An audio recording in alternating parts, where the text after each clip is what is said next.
سوف يمضي بنا مركب للوداع يستحث الخطى والدموع الشراع عالم لم يزل يستلذ المتاع أنتم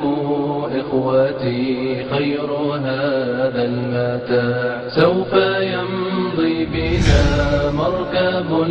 للوداع يستحث الخطى والدموع الشراع عالم لم يزل يستلذ المتاع أنتم إخوتي خير هذا المتاع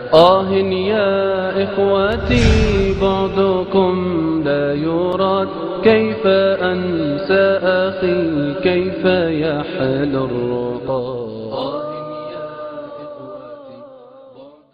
بسم الله الرحمن الرحيم. الحمد لله رب العالمين، وصلى اللهم على النبي محمد وعلى آله وصحبه وسلم تسليما كثيرا، وبعد، فسلام الله عليكم ورحمته وبركاته. إن شاء الله درسنا مع شركاني وحكو سابسي موضوع الصلح والإصلاح. waxaan xalay ka hadalnay masaajidkii kale mowduucaynu u bixinay subulu inhaa'i alkhilaaf. dadka muslimiinta ah iyo bashariyada dhammaanteedba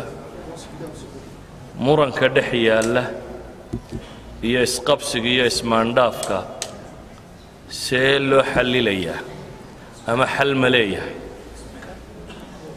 waxaynu sheegnay shareecaddu 3 shay oo xala bay tilmaamtay oo mashkiladdaasi lagu xallilayo. shayga koowaad waxaynu ku tilmaamnay inuu yahay mowduuci alcafw. shayga koowaad waxay shareecadu ku tilmaamtay inuu yahay mowduuci alcafw. dadku inuu isu dulqaato oo aqbalo xuquuqdiisa inuu ka tanaasulo isagoo xaqa ilaahay siiyey subxaanahu wa tacaala oo uu cafiyo.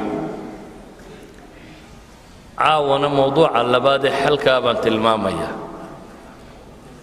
oo ah mowduuci sulxi walislaax. asalka bini aadamka waxaa loogu talagalay atacaayush, inuu wada noolaado, gaar ahaan dadka muslimiinta ah. waxaa kaloo intaa raacdoo la og yahay bini aadamku malaa'ig maaha. markaynu idhaahno malaa'ig maaha macnaheedu waxa weeyaan ma dhib waayo cid qaldanta ama gaf samaysa ama gardarroota lagama waayo.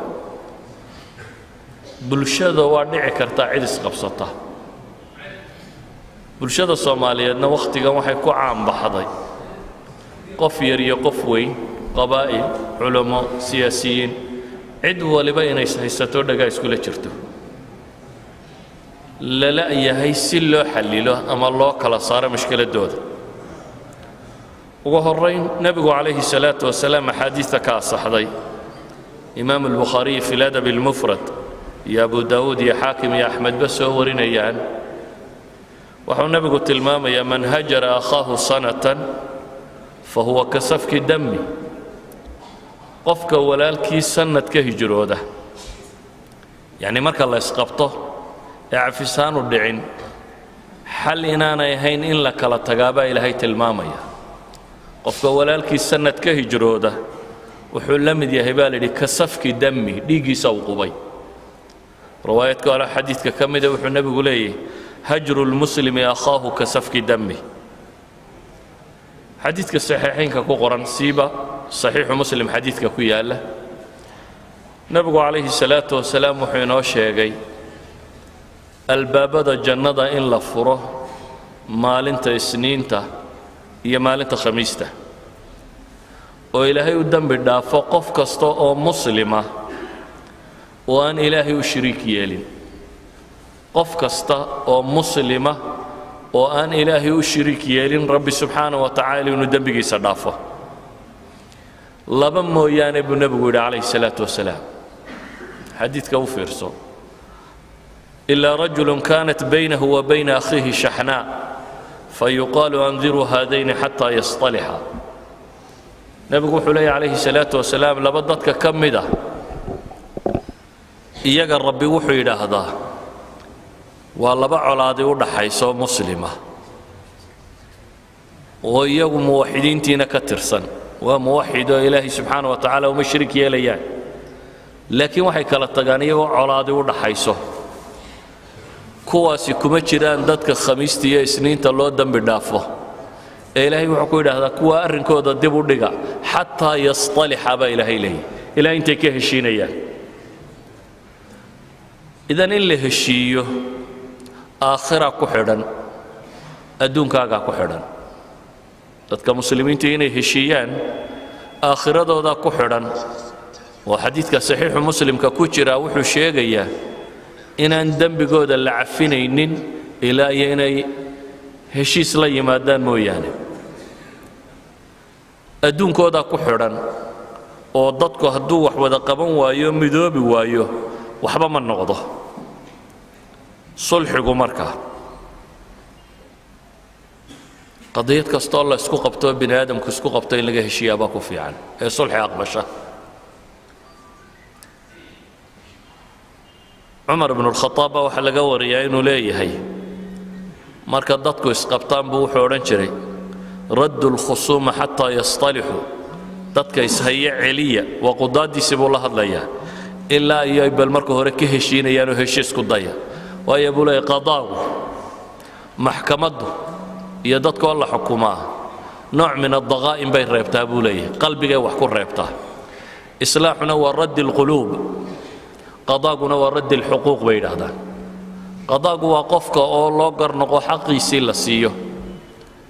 إصلاحنا بينهما وضدك قلوب تسيدي بليسوا عليه ولذلك بشرك دون ده كنا لقاب بوصما يستويه الشيء ربنا سبحانه وتعالى قرآن يا حديث بسودة شيء وحي سودة شيء تلمام يسيد اللوح الشيء بنادم قدوني ده كنا له أما يمكن القانون الدولي وحي كتل المامان وحوشان شرع مفاوضاتك ينيغوشيشن كي وضع هذلك دولته وحكر حيا إن وضع هذا السكوديان إني كل ما يستان إن ليسوا تنازله صلحه معناه سوى حويان إن ليسوا تنازله تنازل كلا أقبله وفق حقوق دي سوى حكم دينه كتنازله كلنا أقبله وحكم دينه كتنازله compromise ما يلد حل يسوي ماذا قالت waxay yiraahdaan heshiisyadu laba mid bay noqdaan win-win game bay yiraahdaan iyo zero sum game win-win game ka waxay yiraahdaan waxa weeyaan in la isku dayo labada taraf ee ishaya labaduba inay iyagu guul dareemaya baxaan cidna aan la jabinin laakiin heshiis dhexdhexaad la isugu yimaado oo cid waliba filayso wixeedii wax ka mid ah inay heshay midna waxa dhawa zero sum game waa in la isku jabo la isku baabo oo cidina aanay wax faa'iidin qisa khuraafaadkooda ka mid oo tawraadooda ay ka soo naqliyaan bay sheegaan nin maxaa la yiraahdaa shamshon theory bay iyagu yiraahdaan shamshonku waa nin khuraafiyo sheeko kitaabkooda ku qoran oo ay sheegaan nin baa jiray xoog badan oo sixiriya wax ku shaqaysan jiray oo timaha xooggiisu ku jireen bay yiraahdeen maalintii dambe la yiri war ninkan aan iska qabanno gabadh baa loo diray baa la yiri raggana haweenku meel daran bay kaga soo hadhaan gabadhii aakhirkii timihii bay ka xirtay bay yiraahdeen marka wuu itaal dareeyay inta indhaha laga riday ayaa kaniisada looga dhigay bay yiraahdeen inuu fiiqo oo ka shaqeeyo marun baa qaafil laga yara noqdo timihii u soo baxeen bay yiraahdeen waa say indhala yahay oo waxba iskama celin karo marka waxay dhaaheen tiirarkii kiniisadda ayuu labada gacmood ku qabto wuxuu yidhi calaya wa calayhim aniga iyo iyagu baanu isla dhimanno wixiiba wuu dilay marka waxay dhaaheen waa zero sum game-ka la sheegay waa shamshon theory bay yidhaahdaan waa ninkii yidhi anna aan dhinto iyaguna ha dhintaan ta theory-ga ah waxba bini aadamku kama faa'iido waxaynu u baahanay markaa inaynu in badan dib ugu noqonno sharcigeennu waxa uu inoo tilmaamay oo ah in dadku heshiis geli karaan dib loo heshiiyo oo lagu heshiiyo waxa rabbi subxaanahu wa tacaala soo dejiyey usuusha sharciga ah sulxiga waxay ku tilmaamaysaa inuu yahay waa waxa bini aadamku ku heshiiyo ee nisaac iyo dood iyo muranka kor yeela ee dagaal joojiya ee dadku ay dib isugu soo noqdaan iyagoo dhibtii xallilaya ilaahay subxaanahu wa tacaala qur-aanka wuxuu inoogu tilmaamayaa aayad dhexdeed baa 3 goor eraygani ku soo noqnoqday baa la yidhaahdaa oo qadiyatu lusra ka warramaysa falaa junaaha calayhima an yuslixa baynahuma sulxa wasulxu khayr وأحضرت الأنفس الشح وإن تحسنوا وتتقوا فإن الله كان بما تعملون خبيرا إلهي وحط المام يا ننك يا قبردي إسقون صدي إسقبي إن أندي بتشرين أمدن بتشرين أن يصلح بينهما صلحا بإلهي دحدو ديني هشيس كجاران أو صلح السمايان مرسال ربي وحو كحكسي والصلح خير هشيس خير باكو جرون دو شرعك وافقسيه صلح دمانتي وخير با إلهي سبحانه وتعالى مركزا وحا لغو سي حكسيي وأحضرت الأنفس الشح نفت بني آدم كا وحا لغو حاضرية لغو أروريي دبعال نمضة يا بخيل نمضة قفك بني آدم كا من طبعه أبوركيس وحا كمده إنو حقوق دي سكون كسنيهي إنو حقي سينو كتنازلت علين ومن طبع الإنسان لكن إلهي وحو القرآن كينو قلت المامية عدة طالة قفوتشيا إني عدة اللي باتنشته ومن يوق شح نفسه فأولئك هم المفلحون بإلهي لكن الله المامية وأحضرت الأنفس الشح نفط إن بخيل نما أي من طبعها طهين الشحيح نقطه أي إلهي وحلايا ومن يوق شح نفسه فأولئك هم المفلحون ninka laga dhowro shaxiixnimada bakhaylnimada dhabcaalnimada gacanadaygnimada naftiisa qofka laga ilaaliyo kaasi wuxuu ka mid yahay baa ilaahay leeyahay kuwa guulaystay qofku sulxiga markuu aqbalayo macnaheedu waxa weeyaan waa qof aqbalay xuquuqdiisa inuu wax ka tanaasulo waxna qaato waa nawcun ma xaqiisi wax ka mid u tasaduqay ama sadaqadaystay can rida waayo sulxigu ma dhaco ilaa iyo can rida mooyaane imaam shaafici waa ka tilmaamaya caqdu sulx caqdu lbayc wuxuu ku asaxuunbuu ku asaxaa sidaa awgeed ilaahay subxaana wa tacaala wuxuu inoo tilmaamayaa qadiyadda ugu yar ee guriga dhexdiisa ee nin iyo qof dumara iyo ninkeedii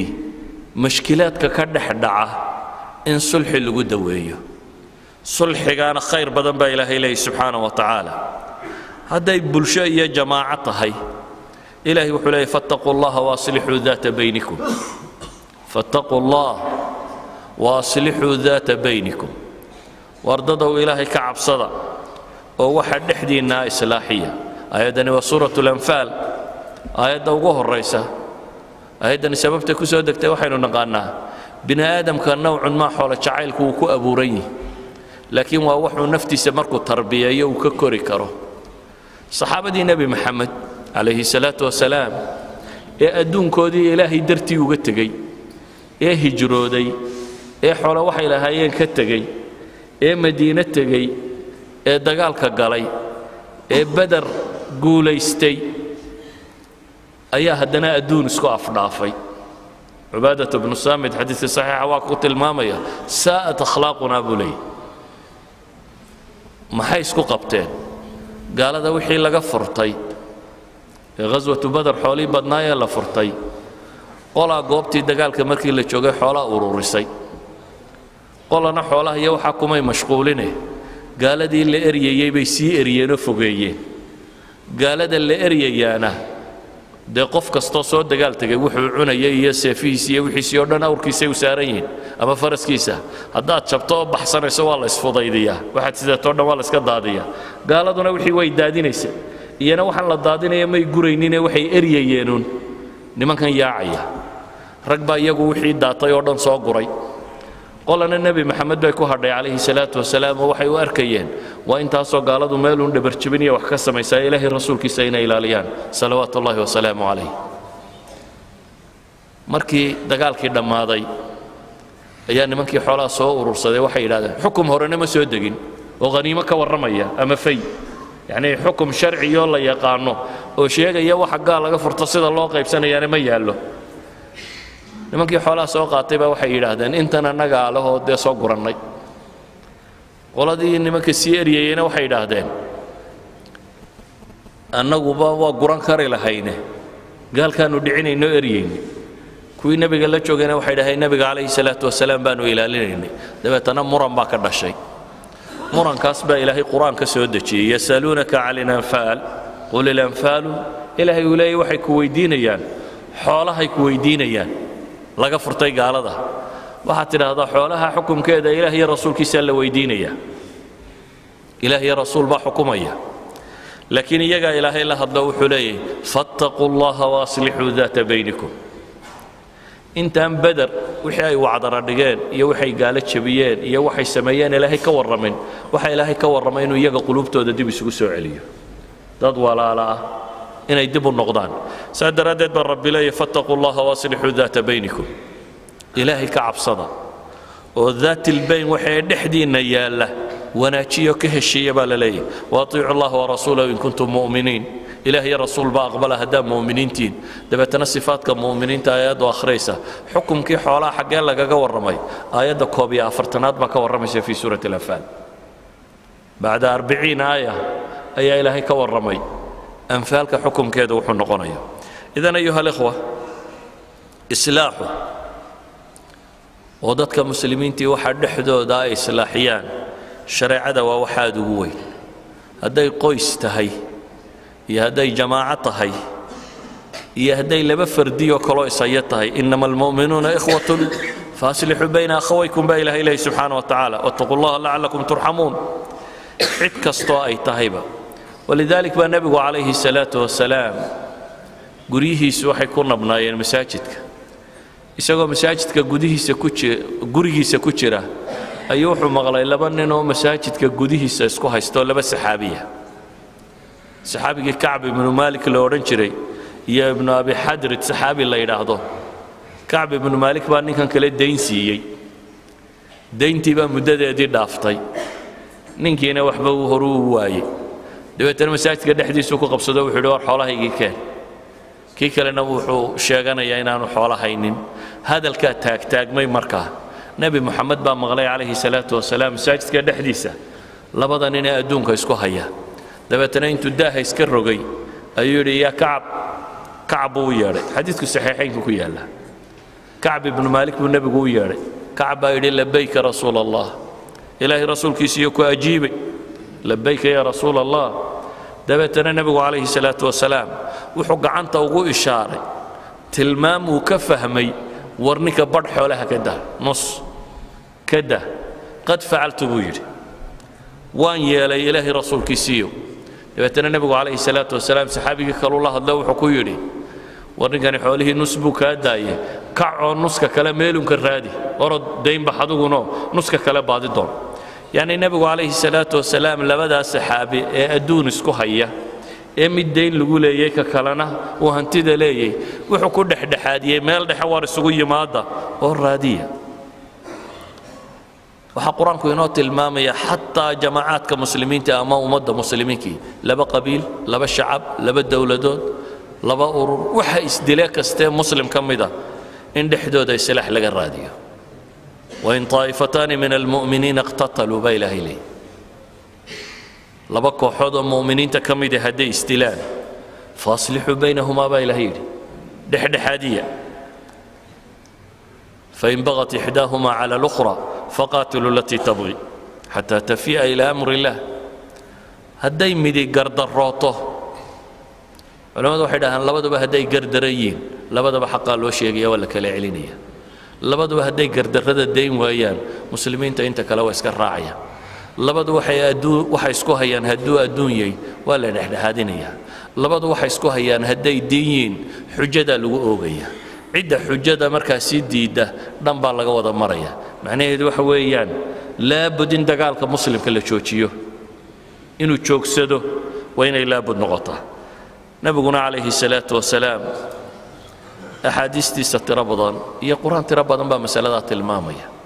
إلهي قرآنك وحكت المامية لا خير في كثير من نجواهم إلا من أمر بصدقة أو معروف أو إصلاح بين الناس إلهي وحلي خير كمتشره شركة يفق بدن دتك ويسميها وحن الله شر يا ما الله فق يا خير كمتشره هداني صد حل مدون هين باللي شر يفق أمتها كلين تدي وحسين تدي صدقة لك جوا هذا ليه شر يفق وناقل سكفرية خير يوم الدهر مرت كذا لك هذا ليه أمسه إصلاح بين الناس بإلهي مدتك لقول حدينيه وفرصه حتى بين المؤمنين آيات معها آيات محي شيء إصلاح بين الناس إلهي ظلم ما على حتى الله بقال هذا استلانه مدي قردرين ظلم قال ما وقال إلهي وحلي مركا وين للرادية محي إصلاح بين الناس دتك الدحدو دين السلاح لك الراديو ومن يفعل ذلك ابتغاء مرضات الله فسوف نؤتيه أجرا عظيما عدارك أكو كعدا إلهي درتي يدو إلهي أجر كقدونيسا وحان نسينا إن أبا رب الله سبحانه وتعالى أجر عظيمة ورانك وحط المامية آبها دتك دحلكي سلك حد قدبه حتى كائن لقى الراديو الصلاح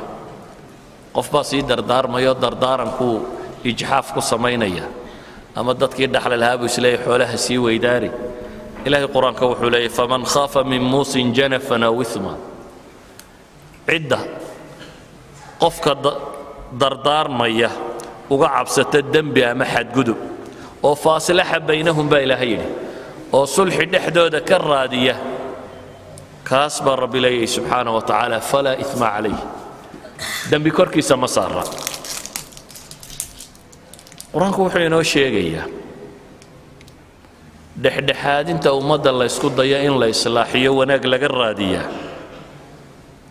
walaa tajcalu allaha curdatan liaymaanikum waliya bilaad martay nimankaasi waa niman dhaga adagoo waan u taag waaye waliya bilaad ka martay inaanan dhex gelaynin ilaahay wuxuu leeyahay waliya billaha waxba kama jiraan wanaag lagama dhaarto سادردت با إلهي لي ولا تجعلوا الله عرضة لأيمانكم أن تبروا وتتقوا وتصلحوا بين الناس والله سميع عليم دارت الرب يجن كل دارنا إنسان هكية لنا مدد كمان عيدو إذن كتشوتشسه إن هدتك إصلاح إنسان موناقا سميسان بالرب لي سبحانه وتعالى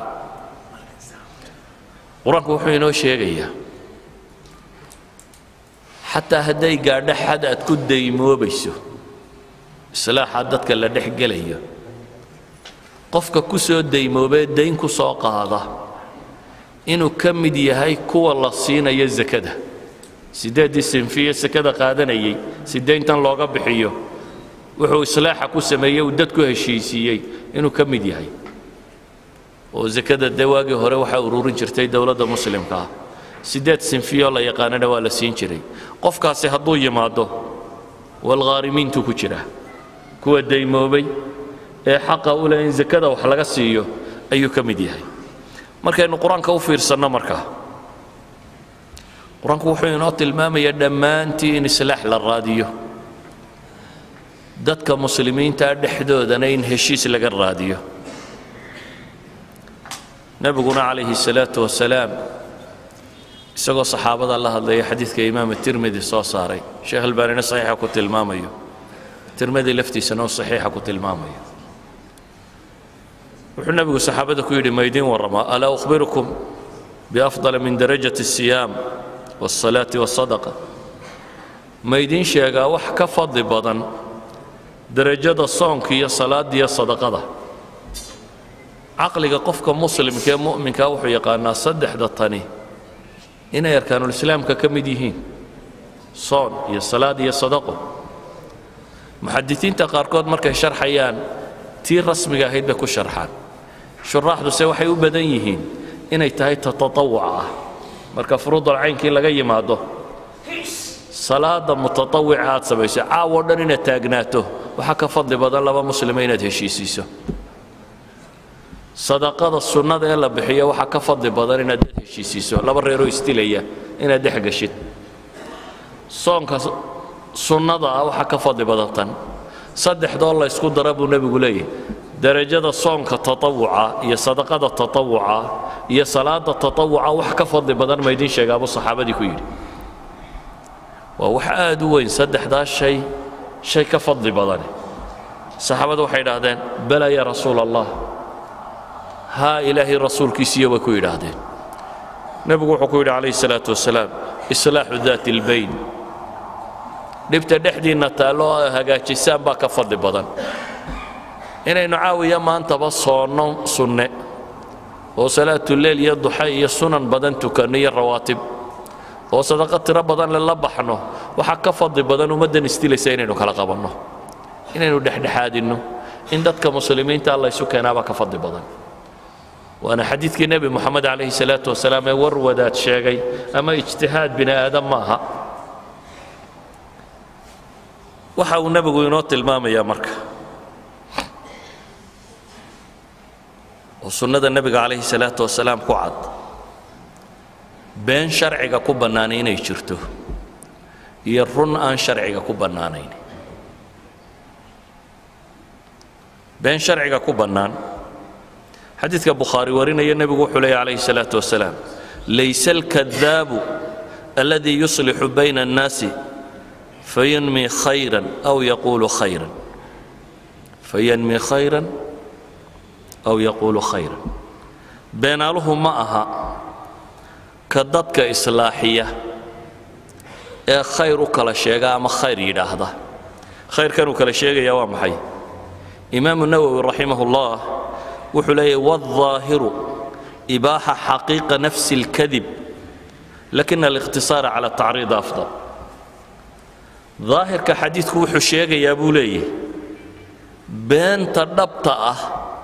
ee dadka lagu islaaxinayo xadiidkani ka warramayaa buu leeyahy laakiin tawriya tacaariid iyo kuwa inaad isticmaashaa ayaa ka sii fadli badan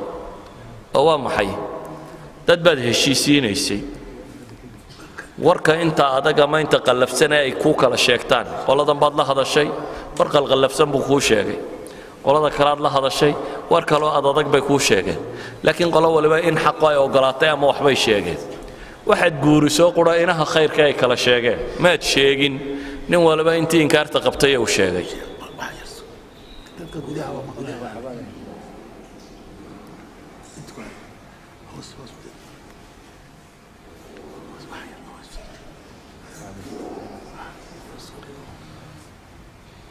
wixii ay kala sheeganayeen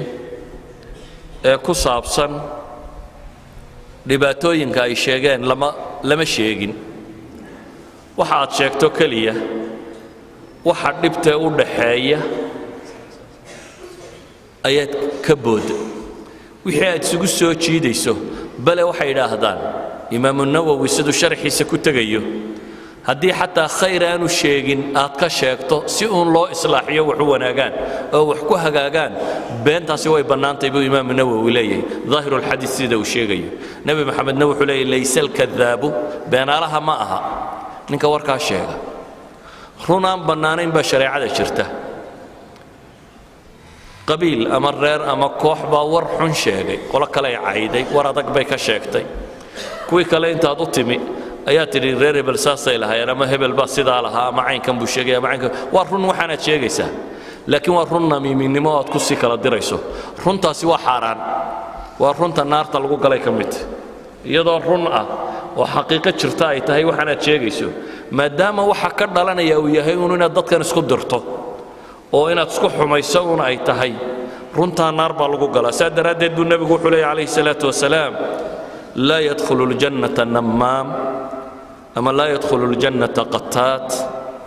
xadiiska saxiixaynkuna qataat buu sheegaya ka muslimnimo nammaam buu sheegaya waana isku macne jannada ma galo diradiraaluhu xataa hadduu run sheegaya mar hadday waxaanuu sheegayaa tahay diradiraalanimo iyo dadka kale inay isku sii xumaadaan unu warkan u wado run baan sheegay iyo waan ku caddaynaya waxba koorma kordhinayso waxaanaad waddaa waa colaad walidaalika sharcigu wuxuu inoo sheegayaa xumaha inaynu qarinno intaynu qarin karno daboolno inaynan faafinin oo inagu rikoodh u noqonin xumaha faafiya inaynu isku dayno khayrka inaynu faafinno wixii dadka isku soo dhaweynaya ama islaax dhexdooda ka raadinayo kaliya inaynu sheegno waxba ka faa'iidi maysid xanta reer hebel inaad kor u sheegtaa waxba soo kordhin mayso aan ahayn colaad inay sii buunbuuniso ama sii adkaysa mooyaane sida awgeed nabi muxamed calayhi salaatu wasalaam oo inoo sheegay la weydiiyey camal maxaa u fadli badan ama ilaahay ayu alcamali axabu ila allah ilaahay muxuu ugu jecel yahay acmaasha wuxuu ku jawaabay asalaatu calaa waqtiha salaad waqtigeeda la tukado waxyaabaa la hayee nebi maxamed markaa salaad jamaceedii ka habsaamiyey ama waqtulfadiilihii hore la tukan jiray dib uga dhigay waxaa ka mid ah islaax bayna annaas nebigu calayhi salaatu wasalaam xadiidka bukhaari sheegayo isagoo jooga madiina ayaa waxaa loo sheegay ahlu qubaa inay dhibi dhex martay oo la isdhagxaminayo dagaal iyo rabshadii socoto quba waa reer bani cawf waa meeshuu ku soo degay nebi moxamed calayhi salaatu wasalaam markuu ka yimi maka ee uu soo hijrooday waa masaajidkii ugu horreeyey muslimiintu dhisto meeshay ka dhiseen intaan masjidka nebiga la dhisin calayhi salaatu wasalaam ayaa masjidu quba uu nebigu soo dhisay sabtiduu u iman jiray uu ku sunnaysan jiray masjidu quba nebigu calayhi salaatu wasalaam dabeetana waxaa loo sheegay nebiga quba reerkii deganaa dhexdooda in dhibi jirto oo laysjiidayo oo dhagaxuu jiro nebigu saxaabadiisii wuxuu ku yidhi idhabuu bina nuslix baynahum waarina dareeriya aynu kala dhex galle oo kala qabanne wuu soo baxay intuu ku maqnaa nebigu calayhi salaatu wasalaam qoladii uu heshiisiinayey ayaa salaadda wakhtigeedii gaadhay dabeetana bilaal baa addimay dadkii wuu fadhiistay nebigii baa la sugay calayhi salaatu wasalaam sugay waa iman waayey wakhtigii la tukan jiray waqtulfadiilihii hore bay dhaaftay waa la iska fadhiyey bal nebiga in la sugo calayhi salaatu wasalaam markii dambe bilaal u yimi abibakar wuxuu ku yidhi war nebigii lama haye dadku iyay salaadu ka xumaanayd dadka tuki ma tukanaysaa buu ku yidhi abibakar oo dadka haabuu abibakar yidhi haddii nebigii la waayey waa tukinayaa abibakar baa markaa hore u maray bilaal baa qiimay dadkii salaaddii bay galeen salaadda iyadoo lagu jira buu nebigu yimi calayhi salaatu wasalaam safkuu soo dhex jeexay dabeetana abibakar buu ku dhinac xidhay abibakar inuu nebi maxamed ilaahay uga ergeeyo wuu awoodi waayey dib buu uga soo gurtay nebiguse wuxuu u ishaaray inuu tukiyo oo salaada wado abibakar se waa la noqon weyday ilaahay rasuulkiisa intaad is hortaagto anaa ilaahay kuu baryaya adigu aamiin iga daba dheh wuu ku qanci waayey dib buu u soo gurtay nebigu waa u ishaaray waa diido dib buu uga soo socday dabeetana nebigaa weydaartay calayhi salaatu wasalaam salaaddii meesha ka waday xadiidkani waxa uu tilmaamayaa nebi moxamed calayhi salaatu wasalaam salaaddii jamacee uu caynkaa u sheegay oo uu tilmaamay axabu alacmaali ila allah inay tahay waxa keliya aynu haynee taariikhaha ka mida uu kaga habsaamay waxay sheegaysaa islaax laga dhex raadinayo dad muslimiin ah oo dhib ay dhex martay sida awgeed waxaynu leenahay qadaayaadka islaaxa ah family ha noqdaan qoysas haya ha noqdo qabiil ha noqdo shirkad baac mushtar ha noqoto dad degaan tuulo yar wada degaan ha noqdo wax kasta oo muslimiinta dhexdooda ka dhaco xurgufa in la joojiyo weeyaan waayo waxay u dhadhowdahay intaynu safka salaada wada gallo oo tukanno in salaadaba laynaga aqbali waayo oo la yidhaahdo qoladan loo dembi dhaafi maayee xataa yastalixa xadiidka saxiixa muslimku yaa lasuu sheegay hal la sugo bal intay ka heshiinayaan nabigu calayhi salaatu wasalaam xadiidka bukhaari ku yaalla isagoo mimbarka fuushan ayaa waxaa u yimi wiil yar oo waawow yahay xasanoo wiil yaraa agtiisa yimi dhinaciisu isa soo taagay nabigu calayhi salaatu wasalaam marna dadku eega marna wiilkan yar buu eegaa kadib buu nebigu wuxuu yidhi inankaygan yaraa arkaysaan ina ibni haada wiilkan yari waa sayid buu nebigu yidhi calayhi salaatu wasalaam ina ibni haada sayidun waa waayeel waa duq reereed wiilkan yari waa sayidulqowm dabeetana wuu cileeyey nebigu calayhi salaatu wasalaam wuxuu tilmaamayaa ولعل الله أن يصلح به بين فئتين عظيمتين من المسلمين حان الله أركان إلهي سبحانه وتعالى كو إصلاحيه لبكو حود أو وين أو مسلمين وحين ودوغني فتنة دي صحابة كده احنا عضي عثمان وقت جدا بيه وينادي أي دادك بركسو أشتكو دي سيبا دادان صحابة دي كتر سنين أشتكدي وحي قاردين مصر دادك يمي يكوفا يبا يسوتكي دبتنا مدينة يسوق لنا بوغ باكا دعي والله هدى عثمان مركو الله هدلينا والله سفكرت وين نقضين إحدى مركزي سعودين باقول لك على وراق قرطي وراق باي هدنا قوضي قبط ثورة دي كعدان كيبا ديب لو سعودية مدينة الوصول نقضي ربشت بالله سميي عثمان بالله انحسار لو سميي قرقيسي لو قدومي ساجدكينا والله قبصدي صحابة بدم هو وين باجوكته صحابة دي وين مادن عثمان وحيد هذا أنا كنت دفاعنا عثمان وحكو يديك قف مسلمة أنا قد دراد دي الله بدادين مايو ديك قف مسلم دادن بمايو يدول لي عثمان بالدفاعية اسكت قبو كيري والصحابة وين وتربضا ومقالة جوكته ودي دين لدفاعه نمكي حتى مساجدك وين انقلابين ويجا مساجدك التركية وقال له يما وحلا يدي محانو يلا نمن كان وانا ضدع في عينين مساجدكينا يجا هيسته واروح للسماء صلاة بو في عنه انت اي صلاة ودان اللي تكذبوا لي وحا حنا ودانها قدر سننا صلاة يدو حق الهي بو سعطايا لا تكذبوا كيري اخيرا وحي قاردي سو غوريسا فديا او قران اخرسانيا ان غوريغا لوغو سو دحو oo kitaabka korkiisa lagu dilo ismaan isagoo kitaab akhrinaya kitaabka korkiisa lagu dilay dabeetana dhibtaas timi saxaabadii dadkii way isu tageen waxa loo tagay Ali ibn Abi Talib oo imaam muslim noqoba la yiri waa lagu qasbay uu noqday ciidamadii meesha soo galay fitnada waday intii badnayd waxay raacday Ali bay raaceen Ali wuxuu qaatay aragti ah inuu marka hore dawladnimada soo celiyo oo dajiyo marka ay arintu kala degtana wixii dambiila marka dambigiisa lagu qaado laakiin la horeysiyo khilaafada islaamiga in dib loo soo celiyo saxaabo kalena waxa la noqon weyday arinka kala had dambeeya bay yiraahdeen nimankii Cismaan dilay horta ha laga takhaluso nimankii Cismaan dilay marka hore ha laga takhaluso wixii kale marka la qabanaya ha la qabto labada ra'yiyo kala gadisan oo ra'yina leeyahay dawladda horta hal la dajiyo kadibna maxkamadda la taago wixii ra'yina leeyahay ma yaacid Cismaan dishay hal laga takhaluso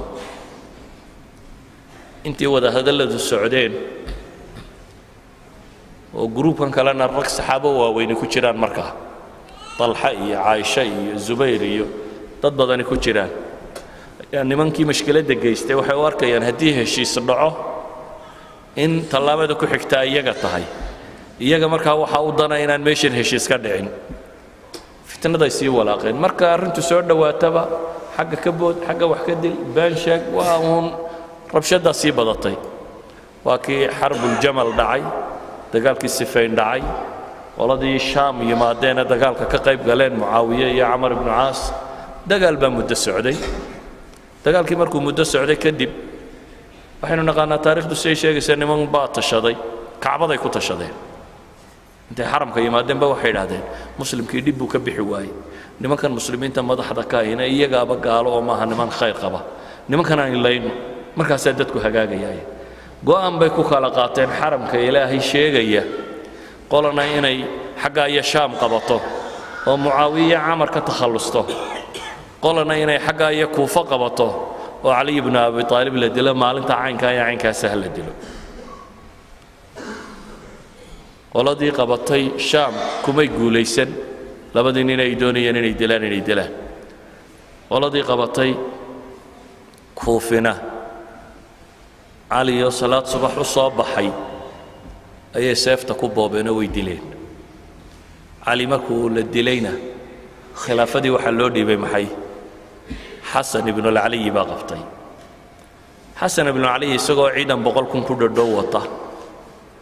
iyo wuxuu arkay muslimiintu muddo inay isdilayeen xal qadiyaddii laga gaadhi waayey markii hore gruub hal la xukumo bay ahayd laakiin way tatawurtay qadiyaddii say u sii tatawuraysay hadda meel adag bay maraysaa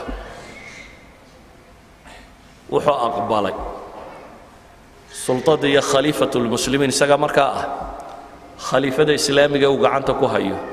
iyo dowladnimada islaamka uu gacanta ku hayo inuu ka tanaasulo sababtu uga tanaazulayana inay tahay in dadka muslimiinta ay heshiiyaan madaxnimadiisa inuu isagu ka daadego haddii ay sababayso inay muslimiintu ku heshiiyaan go'aankaasu qaatay wada hadal baa dhacay isaga iyo mucaawiye iyo camar ibnu cas kooxday hogaaminayeen wada hadalkii wuxuu ku gabagaboobay xadiidkii nebigu uu sheegay calayhi salaatu wasalaam uu yidhi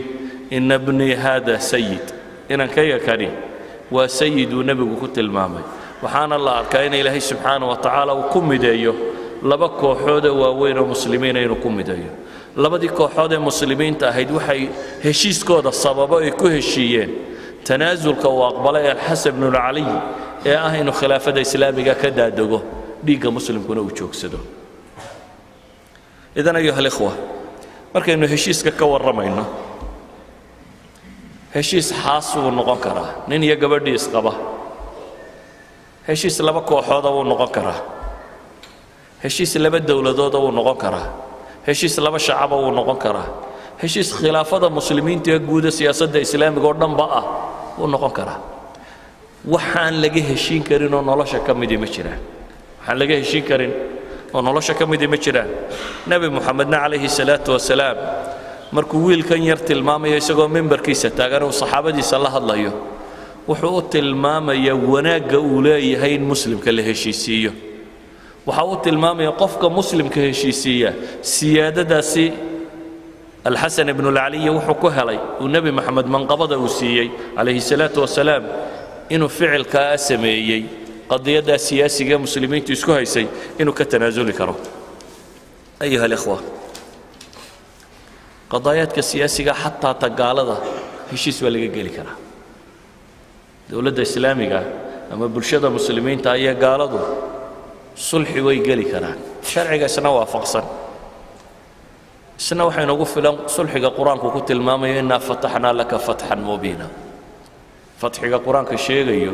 akthar almufassirin siday sheegayaan waa sulxu xudaybiya waa wada taqaani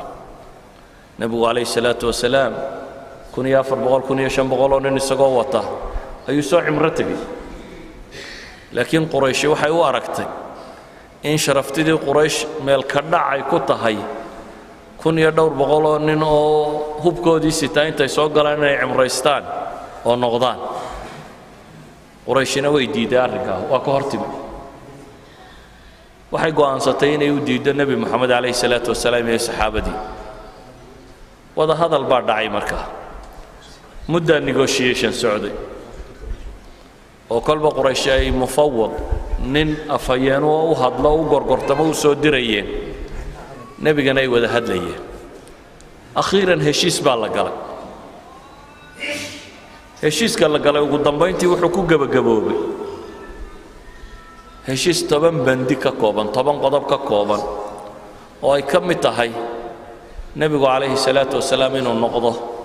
iyo saxaabadiisu sanadka kan waanay maka gelin oo ka cimraysanin sanadka dambe inay soo noqdaan oo quraysh maka u bannayso oo ay cimraystaan 3 maalmood inay joogaan oo meesha ku cimraystaan heshiiska bunuudiisa waxa ka mid ah heshiis haddaad aragto oo gaal iyo muslim u dhexeeya macnaheedu waa nooc min atanaasulaat baa laysu sameeyey waxaa ka mid ahaa muslimka dib u ridooba ee gaalada u yimaada inaan la soo celinin cagsiga se in la celiyo gaalada cidda ka islaamta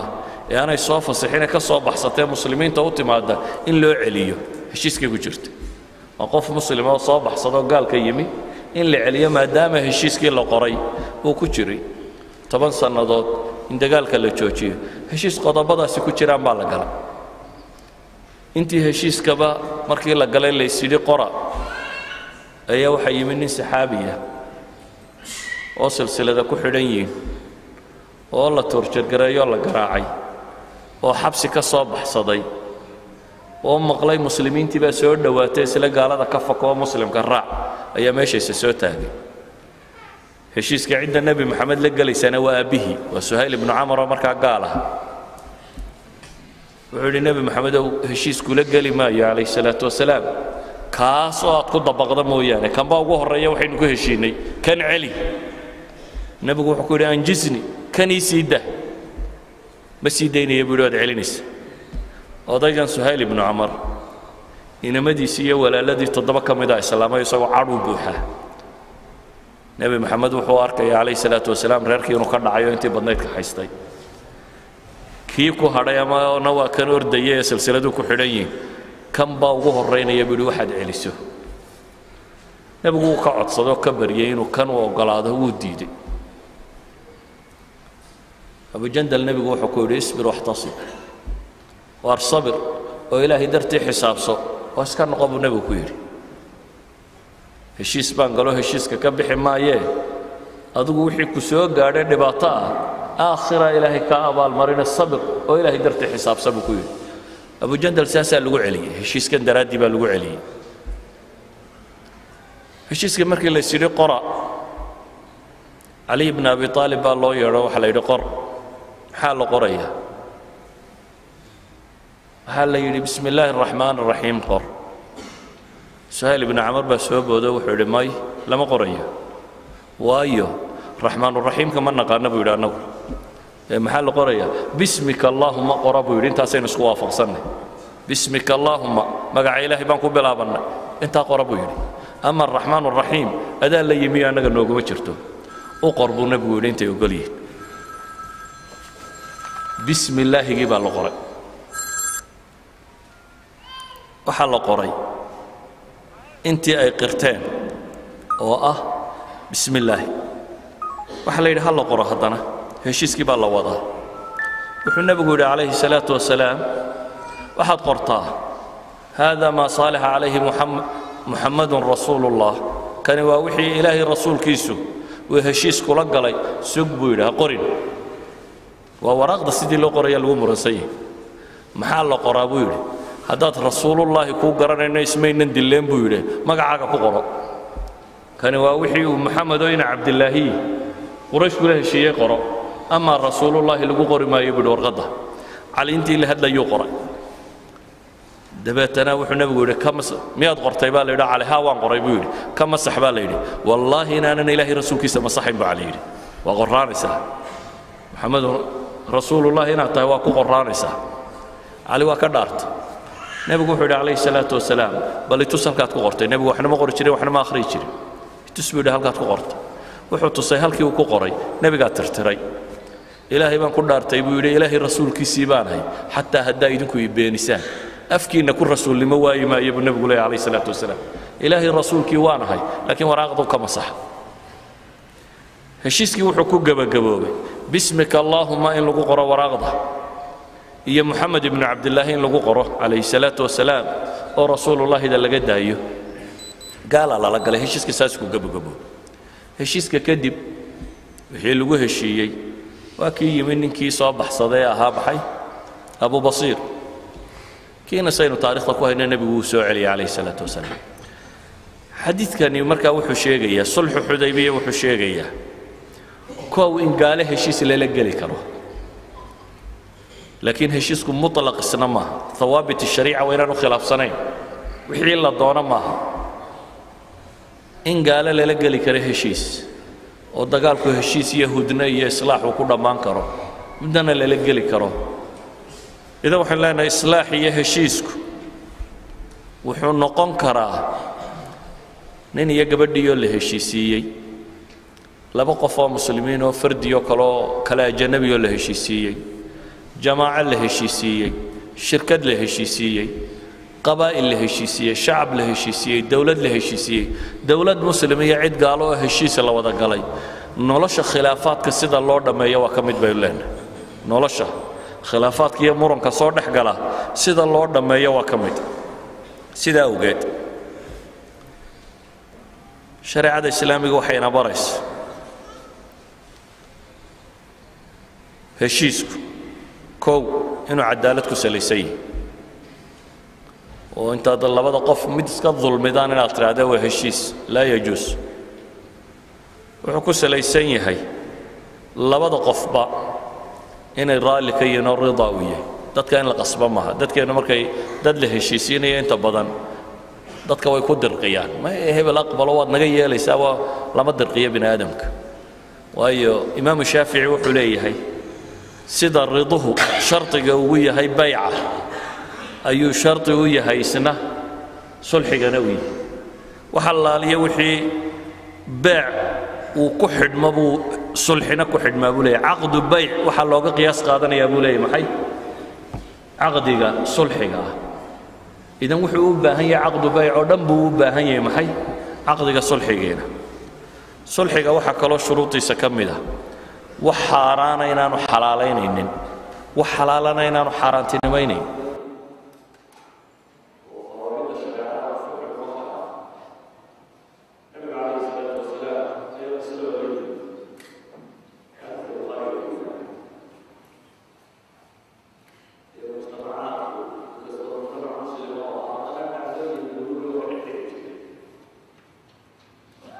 nin saxaabada ka mid ah nin kale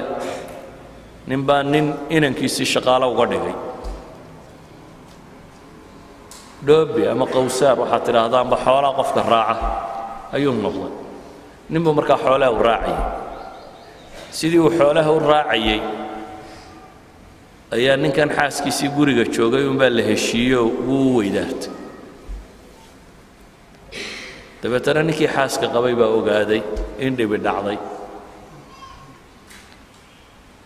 odaygii inanka dhalay shareecada waxbuu ka maqmaqlayoo wuxuu is yidhi malaa inankaagii ama waa la rajminay ama waxba la samaynoo wuu yimi odaygii wuxuu yidhi war meel layayna isla tegine niyow 100 neef oo adhiyana aan ku siiyo jaariyad xoolaa ku raacdana aan ku siiyo dee inankana ii sii dah sidii baa lagu heshiiyey in inankana la sii daayo qisadana la dambabaso 100 neef oo adhiyana uu qaato iyo jaariyad haddana odaygii inanka dhalay baa wuxuu soo ogaaday inankiisa inaan rajbiga lagu lahayn islaanta inay tahay inankiisa waxoogaa jeedala un inay tahay waxa lagu leeyahay dabeetana arrintii baa haddana muran dib uga dhacay ninkii acraabiga ahee kale ee laga cilmiga badnaa baa yidhi inakeen nebi maxamed baynu isula tegaynaaye waa la soo safro nebigaa loo wadayma calayhi salaatu wasalaam acraabigii baa wuxuu yidhi ilaahay baan kugu dhaariyey unshuduka billaah ilaahay baan kugu dhaariyey ilaahay kitaabkiisa nagu kala xukun kii inanka dhalay baa wuxuu yidhi ilaahay kitaabkiisana nagu kala xukun anigana ii ogolow inaan hadlo nebigu wuxuu yidhi waa idinku kala xukumaya ilaahay kitaabkiisa hadal sheego qisadii buu sheegay wuxuu yidhi inankaygii baa ninkan haweentiisa farax xumeeyey 100 neef oo adhiya iyo jaariyad baan ku furta waxaan ogaaday sharcigu inaanu sidaa ahayn dee arrinkaygu waa caynkaas buu yidhi inankii waxaa la yidhi saasi ma jirtaa wuu qirtay nebigu wuxuu yidhi horta ninkan xoolihiisii u celi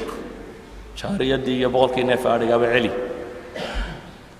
ninkan wiilkiisana hala karbaashe buu yidhi saxaabi buu diro ninkii acraabigaa ku diro wuxuu yidhi raac u tag ninkan reerkiisii hadday qirato iyadana rajmi zinada xukunkeeda waxaynu naqaanaa 4 markhaati in la helo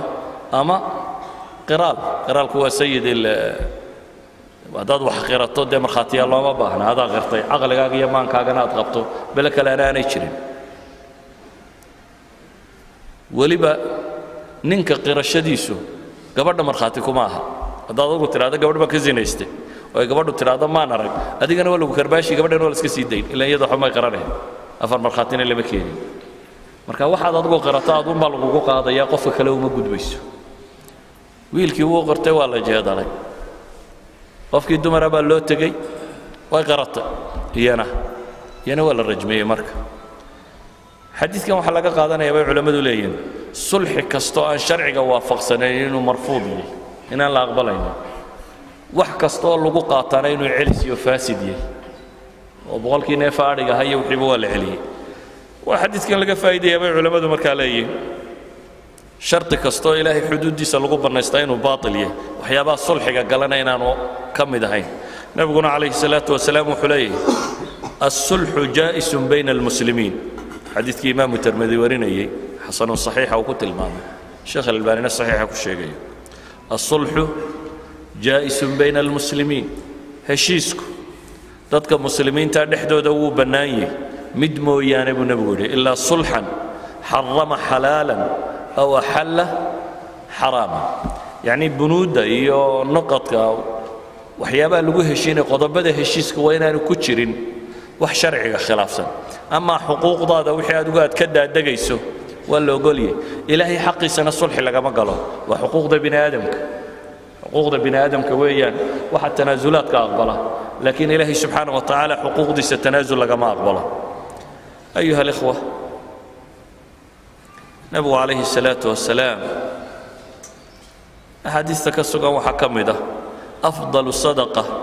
islaaxu daat lbayn inuu ku tilmaamayo sadaqada kuwa ugu fadli badan le inay ka mid tahay daat lbaynka oo la islaaxiyo haddii islaaxu dhici waayana waxaa qur-aanku inoo sheegay walaa tanaasacuu fatafshaluu watadhaba riixukum wasbiruu in allaha maca saabiriin markaan soo duuduubno sharcigu waxa uu sheegayaa wixii la isku qabtay bini aadamku muran galo saddex mid uun in lagu hagaajiyo in qof uu xuquuqdiisii ka tanaasulo qofka kale cafiyo ilaahay dartii u dhaafo cafiska xalaynu ka warrannaa waxaynu nidhi majaalka siyaasiga iyo majaalka dagaalka iyo majaalka dhaqaalaha kullu almajaalaat u geli karaa baynu soo tilmaamno qodobka ka ku xiga waxa weeyaan in sulxi la sameeyo sulxigu wuxuu ku yimaadaa compromise ama tanaasulaad in labada qofba waxuu ka kaco meel dhexe la isugu yimaado lagu heshiiyo qodobka saddexaad u dambeeya isagu waxa weeyaan haddii taana la waayo in la aqbalo almuxaakama walqadaa in dadku gar naqdaan oo gar lagu kala baxo waa halka ugu dambaysa laakiin weligeena aan isa sudhnaano sharciga meel kagama taalo dadku weligiiba haysa sudhnaado weligii col ha ahaado oo weligii haysasta sharciga meel kagama jirto waa in mujtamaca muslimkii saddexdan tallaabo mid uun qaadaa inuu iscafiyo sida u khayr badana oo aynu dhin nabigu calayhi salaatu wasalaam qadiyad looma keenin ilaa dib buu u celiyo wuxuu yidhi iscafiya marka ay diidaan kadib ayay bilaabantaa sulxiga iyo gorgortan in loo sameeyo hadday gorgorka kadib qaadiga sharciga waxaa la yidhaahdaa dadka xuquuqda isku ashtakeynaya inuu dib u celiyo oo yidhaahdo war bal gorgortama xataa maxaakim alkufri ma qaatay alqaanuun duwali maanta wuxuu u janjeedhaa maxay maxkamaddu markaad timaaddo in labadiinna looyar la yidhaahdo bal soo wada hadlo inaad compromise samayn kartaan meel dhexe inay isugu iman kartaan haddaa aqbashaan inaad compromise samaysaan kayska waa la xidhaayo waxa la yidhaha iska tag wakadalika shariica ay uga horraysay dadku haddii ay meel dhexe isugu iman karaan inay meel dhexe isugu yimaadaan intaa haddii la waayo waa in loo gudbaa maxay qadaa oo isna loo baahan yahay marjiciyadiisa iyo sharciyadiisa iyo wixii leh waqtigii salaaday gaadhay dadku inuu malaa waa dhul habeenkii la hoyday la kala hoydaa baan jeclahay waxaan leenahay markaa waxaan ka hadlaynaa waa qaybaha aynu sharciga dayacnay weliba haddaynu soomaalinay dadku intaa waxaad maqlaysaa ilaahay kitaabkiisa la isku xukumo diinta ha loo noqdo adiga iyo jaarkaaguna waysa surantiinoo laydin kala fujin maayo si aynu diinta ugu noqonaynaa haddii aynan marnaba aqbalaynin in ummadda islaaxu dhexdeeda ka dhaco haddaynan marnaba aqbalaynin inaynu isu tanaasullo waxaan sheegayaa waa risaala aan rabo inaynu bulshadeenni kula noqonno oo u qaadno dadkeennii culamo iyo caamo iyo siyaasiyiin iyo salaatiin iyo qabiil iyo laba tuulo isku xigaaba way haystaan wax si fiican u kala baxaaba way yaryihiin waxaynu u baahannahay inaynu sharciga dib ugu laabanno inaynu qur-aankaynu akhriyayno habeen iyo maalinba axadunnaas baa wuxuu yidhi kitaabka dunida loogu akhriska badan yihi ee loogu fahamka daran yahay buu yidhi waa kitaabka qur-aanka la yidhaahdo waynu wada akhrinaa dhammaanteen inaynu wada xifdisanay baaba laga yaabo Soomaalidu dadka xufaada ugu badan bay ka mid yihiin haddana wixii uu sheegayay dhan bay naga maraan kitaabkeenu habeen iyo maalin ba akhriyayna wadnay wuxuu sheegayay waxaad moodaa inuu dhan naga maro ma aha inuu noqdo kitaabka loogu akhris badan yahay ee loogu faham daran yahay inuu noqdo maaha waxay ahayd inuu noqdo kitaabka loogu akhris badan yahay loogu faham badan yahay maadaama habeen iyo maalin ba la akhrinayo kitaabkaasi wuxuu sheegayaa dadka muslimiinta inay heshiiyaan daqaa'inta iyo dhibaatooyinka dhexdooda yaalana inay dhammeeyaan islaaxu markaasi qawaacid buu u baahan yahay asbaab buu u baahan yahay dad khubara oo mufawidiina maanta waa cilmi la barto cilmiga ah negotiation iyo dadka sida la isugu soo dhaweeyay waxa soo aqoon mawaad lagu takhasuso jaamacadka loo gala weeyaan binaadamka saa loo dhexdhexaadiyo ama la isugu soo dhaweeyo waxaynu u baahanay hadday cilmi maadiya u baahantahay hadday mid sharciya u baahantahay ba inaynu Soomaaliya ugu baahan badane inaynu baranno inaynu ummadeena u noqono rusulu khayr inayna noqonin runtii naarta lagu galay kuwii faafinayay aynu noqono at least beenta jannada lagu galay inaad faafiso dadka inaad khayr isugu yeedhid وصلى الله على نبي محمد وعلى اله وصحبه وسلم والحمد لله رب العالمين